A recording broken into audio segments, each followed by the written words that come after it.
In New York's Times Square, it was an unexpected sight. Nestled amid ads for rum and hit TV shows, a sign proclaiming that Muslims are for peace. The billboard was part of a high-profile campaign by the Ahmadiyya Muslim Community, USA. We just want people to know, if you're going to judge Islam, judge it based off its true teachings, not based off this political ideology that's now all over the internet and all over television.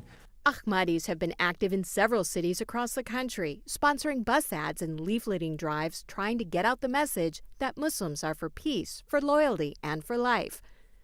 They say 10 years after 9/11, that message is more important than ever.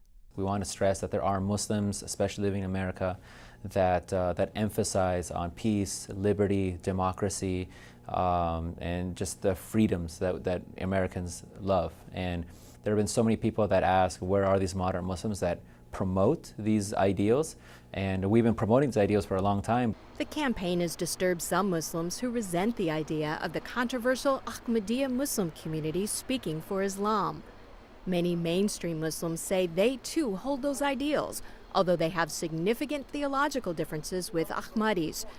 John Esposito teaches Islamic studies at Georgetown University. The majority of Muslims would view the Ahmadiyya. The Ahmadiyya would either be seen as not Muslim, or they would certainly be seen as a very, very marginal group, at best by most mainstream Muslims. The Ahmadiyya Muslim Community is a reform movement that grew out of Sunni Islam. It was founded in 1889 in India by Mirza Ghulam Ahmad, who claimed to be the metaphorical second coming of Jesus and the divine guide whose appearance was foretold by the Prophet Muhammad.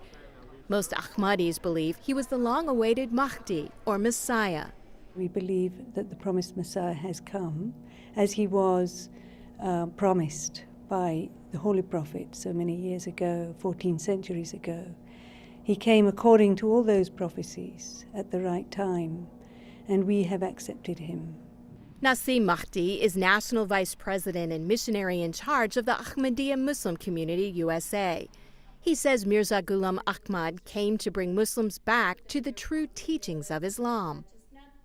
According to the prophecies of Prophet Muhammad, that when the Messiah would come, he will be a sort of an arbitrator. He used the word arbitrator, that he will tell you what is right and what is wrong.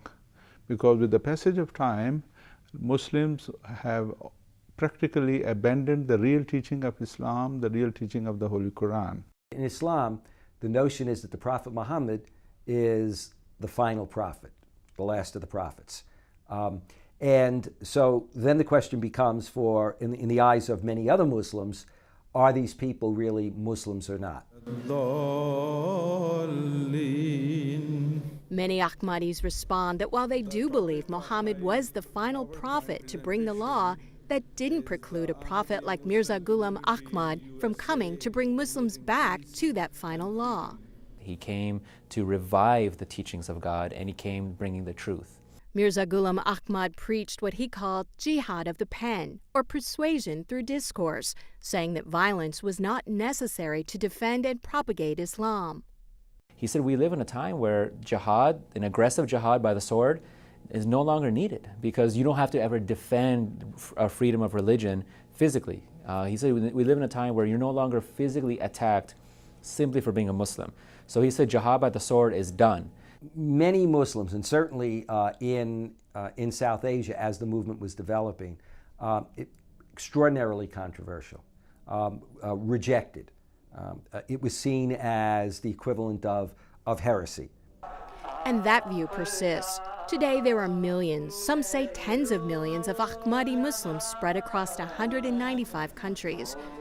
In many parts of Asia and the Middle East, they face severe persecution. In Pakistan, Ahmadis are even officially declared non-Muslim. They're legally forbidden to call themselves Muslims or their houses of worship mosques, and they are frequent targets of violence. I go with this fear that during the night I might get a phone call that some of my very close loved ones have been kidnapped or killed, or their properties have been looted. And this kind of fear is going on, and nobody can do anything. Mahdi says it's painful, but his faith forbids any kind of retaliation. Islam promotes peace, and Islam does not need any kind of bloodshedding in the name of Islam. According to Esposito, despite the persecution, Ahmadis have a strong missionary tradition. Ahmadiyya in general are very concerned about spreading their faith. I mean, that's very much part of what they do. Ahmadis established a community in the U.S. in 1920. They claim they were the first official American Muslim organization. The U.S. headquarters is in Maryland, and they have thousands of members here. After the events of 9/11, Ahmadi leaders say they realized the need to do even more aggressive outreach, and the Muslims for Peace campaign began. They ratcheted the campaign up even further after the failed terrorism plot by a Muslim American in Times Square.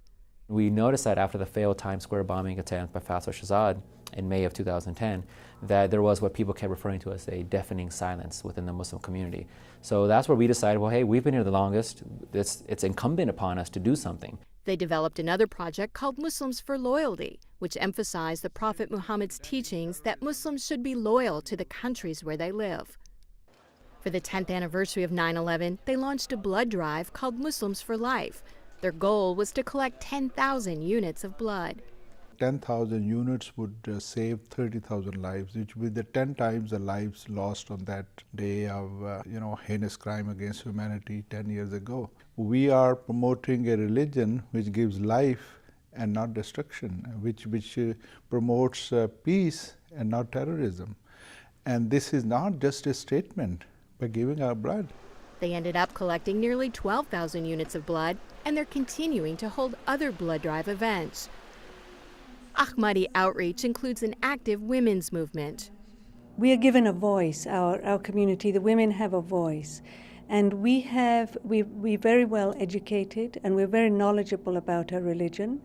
And in many communities, Ahmadis are deeply involved in interfaith dialogue, although that can complicate relationships with mainstream Muslims.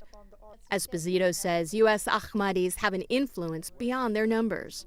Although they are a relatively small percentage of the American Muslim community, they play a significant role. They've been out there doing their work, but far more, I think, well organized and visible in terms of the public relations side of things. Ahmadis say they're just trying to live out the tenets of their faith. As part of the Ahmadiyya Muslim community, we believe that we have a true message, and we want people to know it. And they pledge to continue those efforts despite the controversy they may generate. I'm Kim Lawton reporting.